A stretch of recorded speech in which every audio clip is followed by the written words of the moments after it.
Hi, everyone. Happy Monday. Welcome to 52 Weeks of Leadership. For those of you first joining us for the first time, my name is Molly Anderson. I'm Executive Director of UB Center for Leadership and Organizational Effectiveness. And I'd like to thank you and welcome you for joining our series, 52 Weeks of Leadership, sponsored by Geico. This was Chloe's answer to give leaders what they need to lead in complex times. And, we have a really wide array of experts and scholars who've joined us each week. This week is no exception. And we're really proud today to present Larry Zielinski. Larry is an MBA. He's also our executive in residence in healthcare. He also is executive director of primary care IPA and is the former president of Buffalo General Hospital. He's going to be talking to us today about leading us out of the healthcare wilderness on the impact COVID-19 pandemic has had on our health system. So like all of our series, if you have some questions, please add them to the chat. He's going to save some time to answer it. And this is going to be recorded and on our website if you'd like to watch it again or share it with people in your network. Without further ado, let's welcome Larry Zielinski.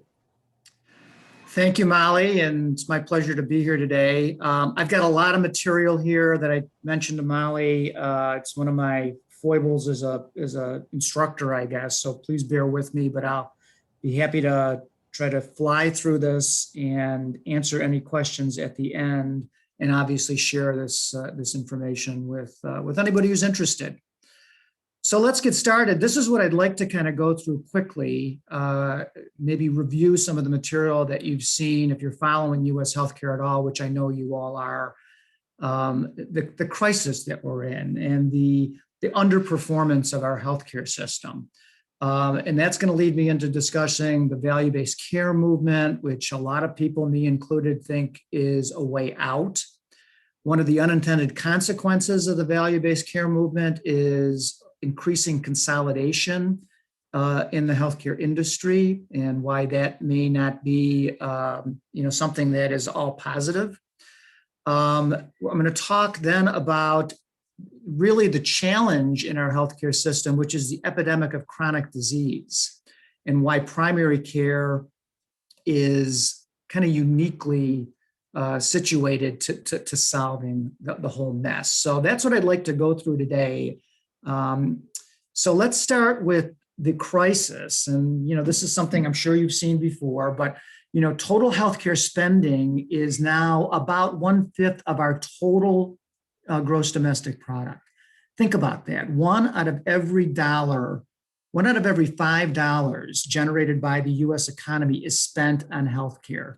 It is choking funding for public health, education, infrastructure, social services. It's going to reach it has reached $4 trillion in 2020. I think for that $4 trillion, we're not getting our money's worth. We spend 2 times more than any other developed country, or the average of any other developed country. You can see the comparisons there on the left hand of the slide.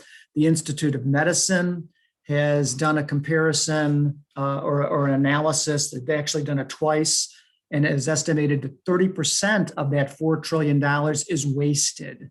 Think about that in terms of any other industry, where 30% of the amount spent is wasted towards unnecessary, ineffective, overpriced, wasteful services. This slide, I think, is particularly interesting for employers, which I think, or employees, which I think all of us are, or in this particular audience. So it's a little busy, but if you look at going from the bottom up, we're looking at overall inflation over this 10-year period, 20%. Workers' earnings have barely kept pace with overall inflation. And now look at the cost of family premiums, the premiums for a family policy, up more than double that amount. And then look at the top bar, or the top line of the increase in out-of-pocket expenses for families. And so basically, healthcare's redistributed all salary increases to this underperforming healthcare system. And it's really created, I think, a great deal of the problem that we're experiencing now. We talk about the loss of the middle class. Okay, so for all of that money of course, we're getting better outcomes, right? Well, no, we're not. When you look at US healthcare spend relative to health outcomes, and this is just a sampling on this chart, you can see that we underperform the rest of the world.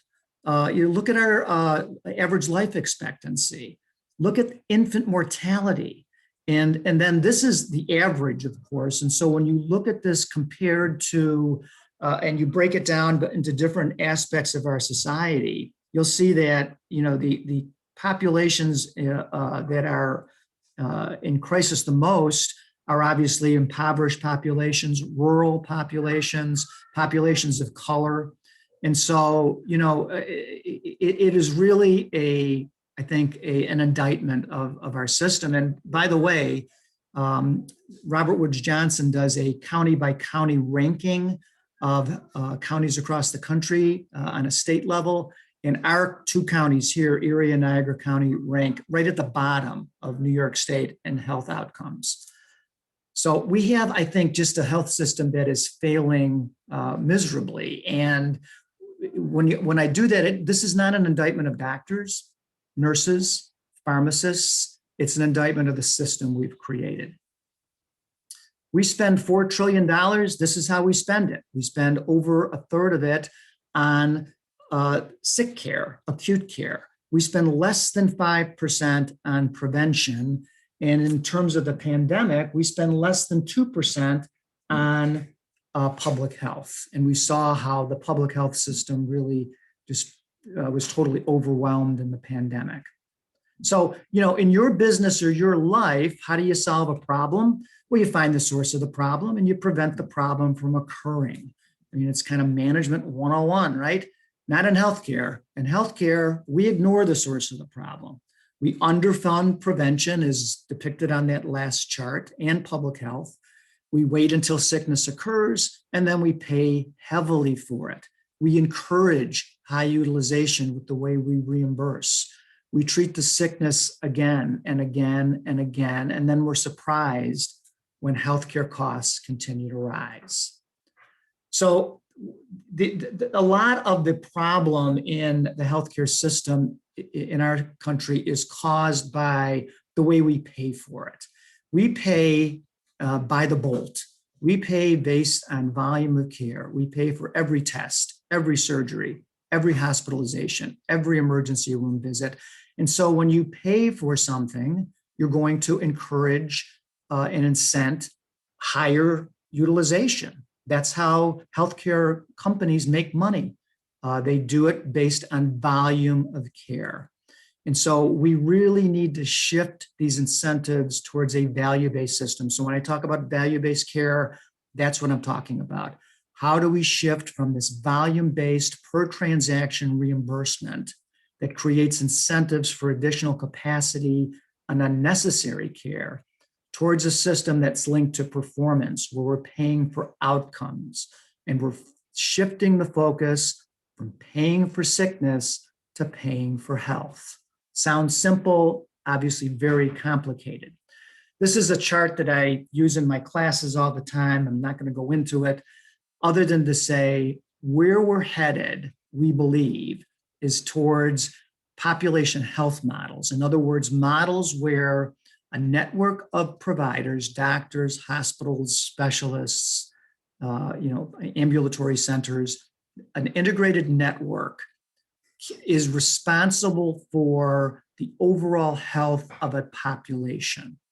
And the population can be defined, as an entire population, or a population of, a self-insured employer, or a population of Medicare recipients, various definitions of population. But we put that population basically on a budget, and we tell that the integrated network of providers, you take care of the health of this population. We're going to measure quality across a whole compendium of metrics.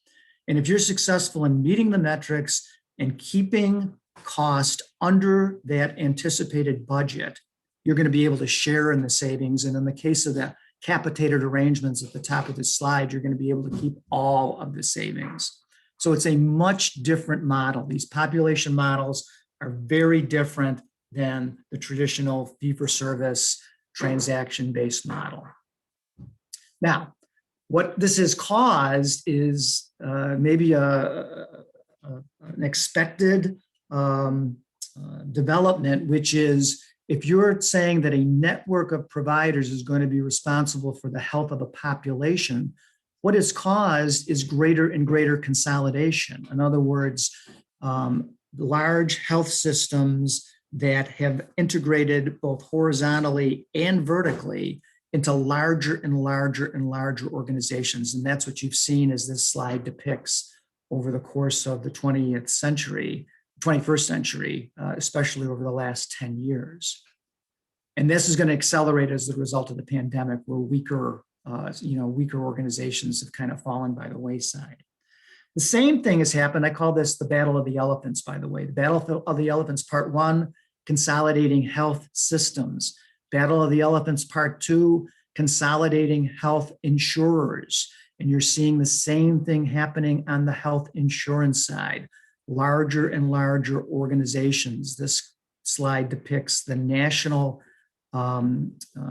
for-profit commercial insurance companies that are getting larger and larger and integrating, by the way, into the provider space, and particularly buying medical practices. So when you have large health systems integrating vertically and large health insurers integrating vertically, you're going to see the demise of private practice. So this slide shows that in 2000, 95% of physicians were independent in independent practice. That's dropped to less than half now. And you can see the red or the yellow box on the right-hand side.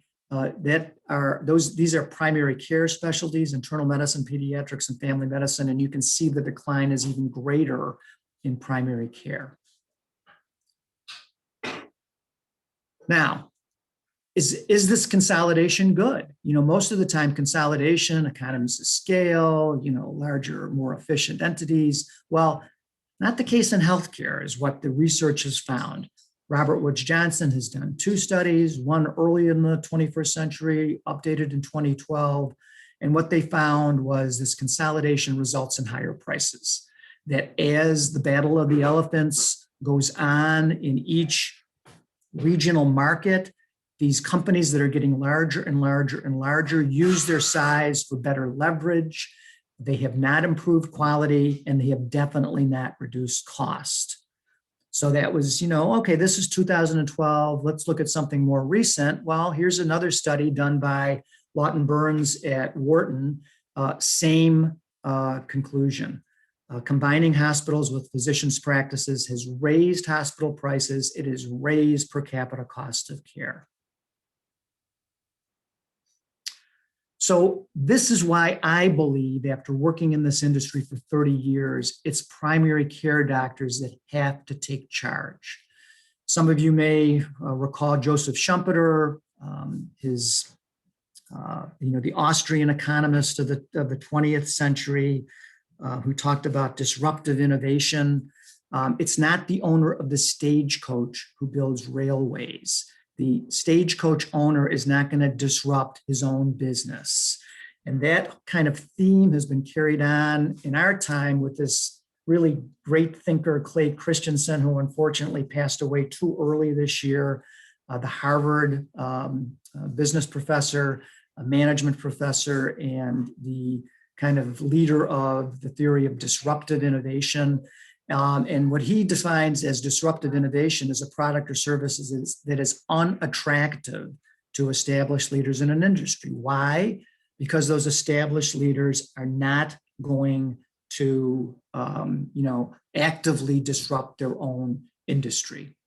And so, Christensen said, healthcare is screaming for disruption. He took this theory that he applied to other businesses, in the 1990s and into the early 2000s, and applied it to healthcare, and just said that healthcare is screaming for disruption. Look at the slide at the bottom here that I added. This is the hospital share of household income, the blue bars. And here is the federal tax rate. We all scream about tax rates. We hate taxes. Look at the tax that is being applied to your paychecks by the hospital industry over this period of time. So primary care doctors, I believe, are uniquely equipped to help us here.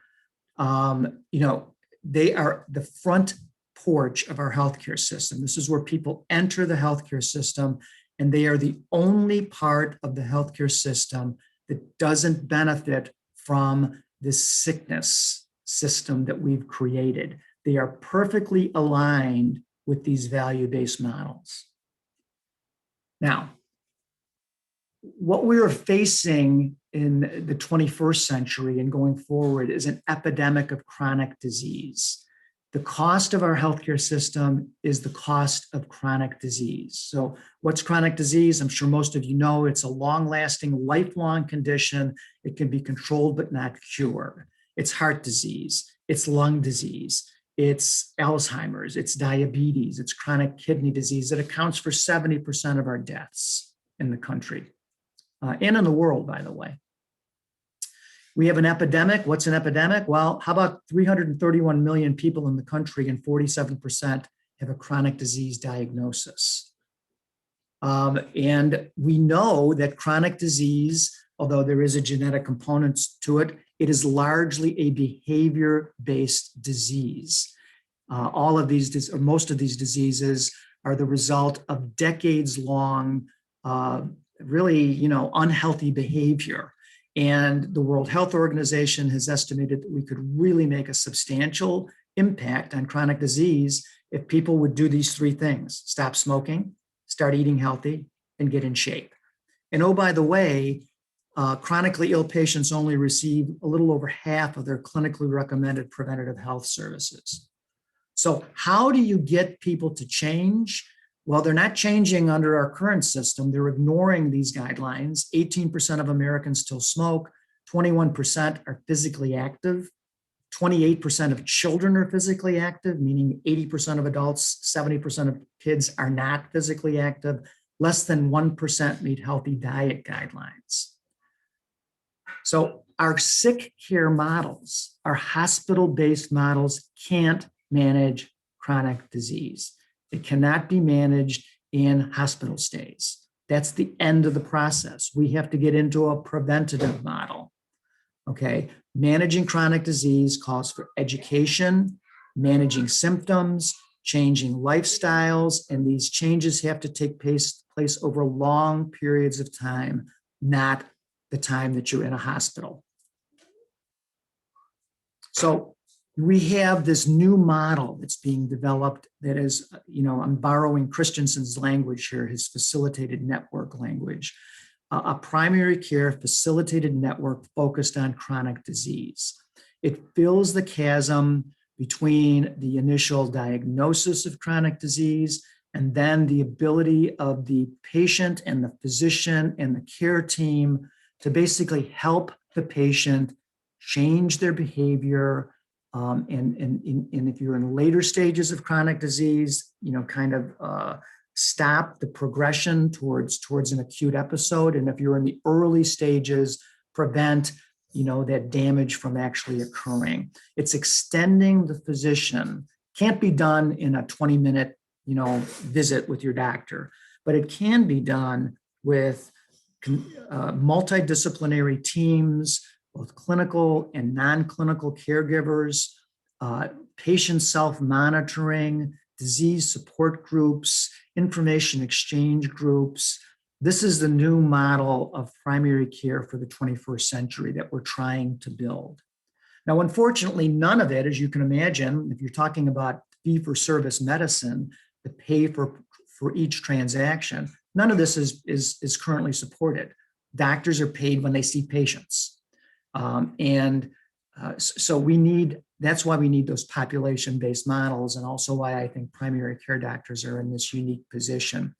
So these models are being developed all over the country. I'm listing some of the companies here that you may have heard of. Unfortunately, since the traditional method of reimbursement doesn't fund these models, they're being funded by private equity groups and investors who see the opportunity here, see the financial opportunity and also the health opportunity to change the system. So you may have heard of companies like Oak Street Health, Iora Health, VillageMD, ChenMed, Landmark Health. All of these companies were originally started by private equity. They've all been successful, and they've all gone on to bigger entities, either by being purchased by larger companies.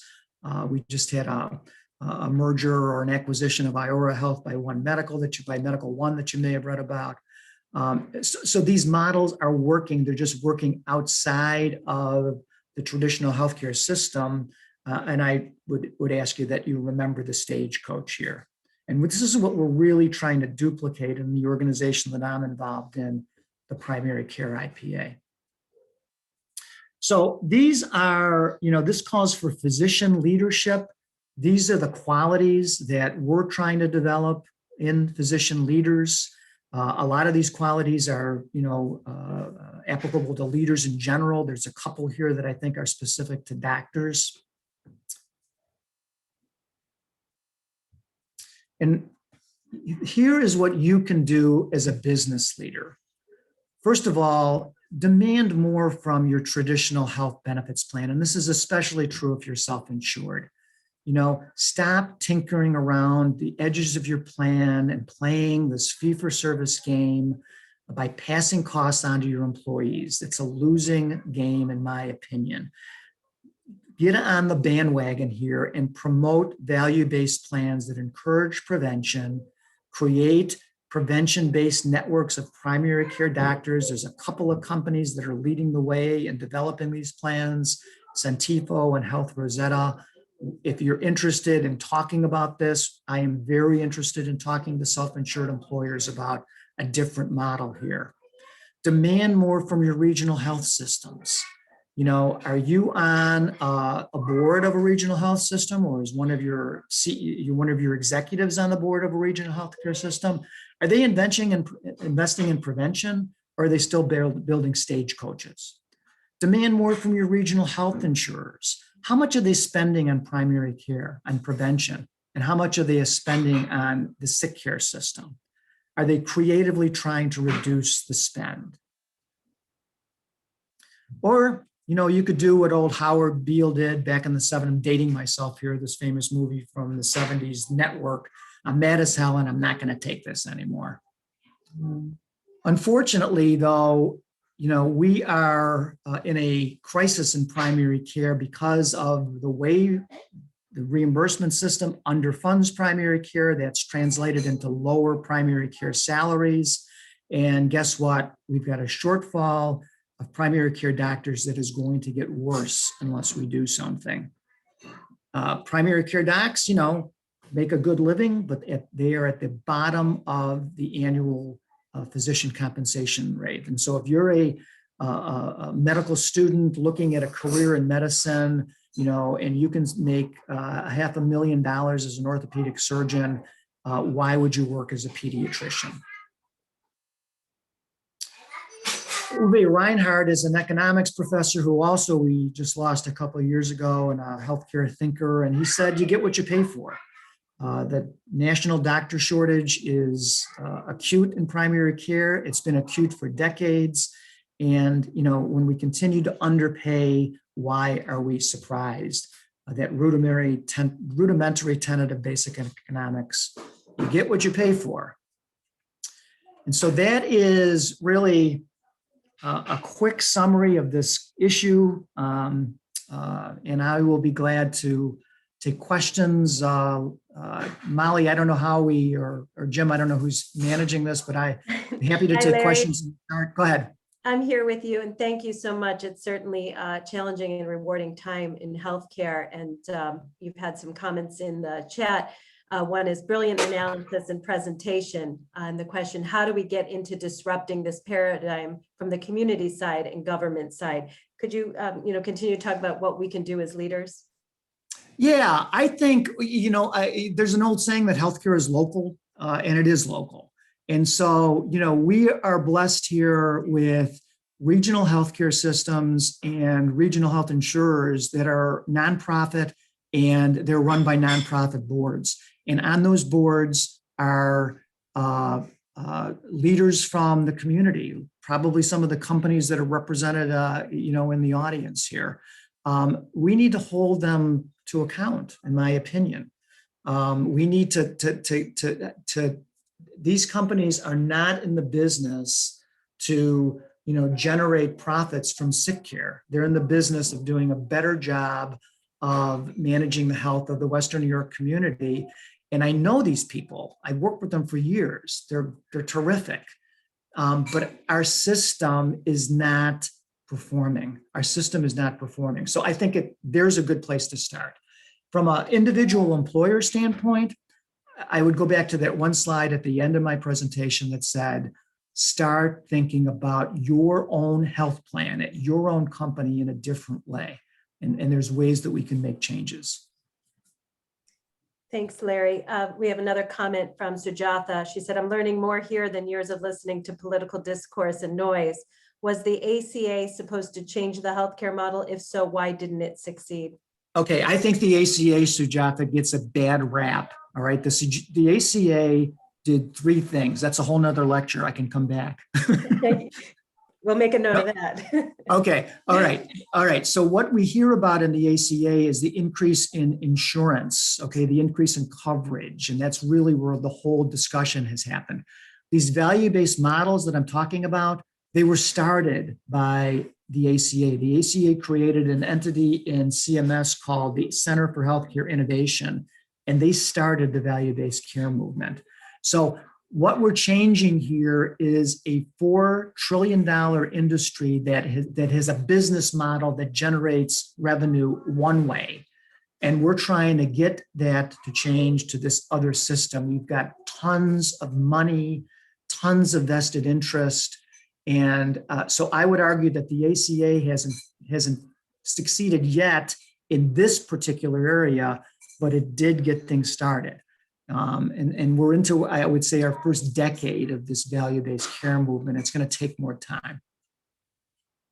Larry, you talked about disruption on the physician side. What about on the front line with the nurses, the people who are, working with patients every day? Are there efforts to help them learn more about innovation and disruption? Yeah, I mean, they've got to get. There's a lot of people that are. As I said, these are multidisciplinary teams, but this is going to require change. And it's change that may not be, when you're disrupting, you're affecting the existing status quo players. So let me take nursing, for example. I love working with nurses. I work with home care nurses for over a decade. The shift has to be in nursing, in assisting this health-focused venture versus more and more nursing resources on the sick care side. So nurses are going to be affected just like the rest of the system. So it's not, to me, it's not a question of we need more nurses, we need more pharmacists, but we need them shifted with the rest of the healthcare system to the prevention model. We have a question from Nancy Askins, a question for our speaker. What would need to change for this new model to be incorporated within the Medicare system? Okay, it's the Medicare system is where a lot of this innovation is happening. So I'm going to try to answer this quickly. It's a little complicated. Medicare is split into two areas. There is traditional Medicare that you're probably all familiar with, and then there is something called Medicare Advantage. And what Medicare Advantage is, the federal government going to commercial insurance companies like Independent Health or Highmark here locally and saying, hey, look, take care of this population of Medicare patients. And it's basically Medicare managed by commercial insurance companies. Those Medicare models are already fully capitated. In other words, CMS is going to these insurance companies and saying, we're going to pay you a set amount, you manage these people's care. a lot of those models that I talked about, those private equity models, are focused on this market. So it's already happening. This is the place where the innovation, I think, is the greatest. One more question we have is, what about education, starting in middle, high schools to teach healthy habits? Yeah, well, I think that is a really fantastic idea. You know, the habits that we know that obese children, for example, have a huge, highly likelihood to become obese adults. We know that obesity drives diabetes. The issue here is human nature. If I start feeling chest pains right here, right now, and I get sent off to the emergency room and the wonderful doctors, prevent me from keeling over, I'm going to all of a sudden get very concerned about my diet and my exercise. The issue is, how do you change a person's motivation when the repercussions for their bad behavior today isn't this heart attack that I'm going to have right now? It's something that happens decades in advance. That's the challenge. And so, I definitely think starting with, kids, middle schools, high school, I think that's a fantastic idea because it will prevent this generation from being, having the same kind of chronic disease issues decades from now. And there's one more comment from Piyang. How about increasing doctors' education courses to include more on nutrition and, of course, prevention? Yeah, we definitely, and we need to encourage more doctors to get into primary care. This is a crisis right now. There is the need for primary care doctors has never been greater, as I hope I've tried to convince you of. And the incentives to get into primary care have never been lower. So we've got a perfect storm of a pending disaster. We have got to change medical education to incent and focus more of these, very brilliant young kids, young minds, to enter into primary care and not be incented and I don't want to minimize the need for acute care. We're always going to need hospitals. We're always going to need terrific surgeons and terrific specialists. We just need more primary care docs. It's a question of shifting the resource mix. Well, thank you so much, Larry. You are a wealth of information, and I'll definitely take you up on part 2 in our series. Come back and join us. This is just part 1. So thank you so much for everyone attending. Next week, we have Althea Lorson, CEO of Leadership Buffalo, who'll be talking about authentic leadership. So we look forward to seeing you all next week. Have a great week, everyone. Thank you again, Larry. Thank you. Bye-bye.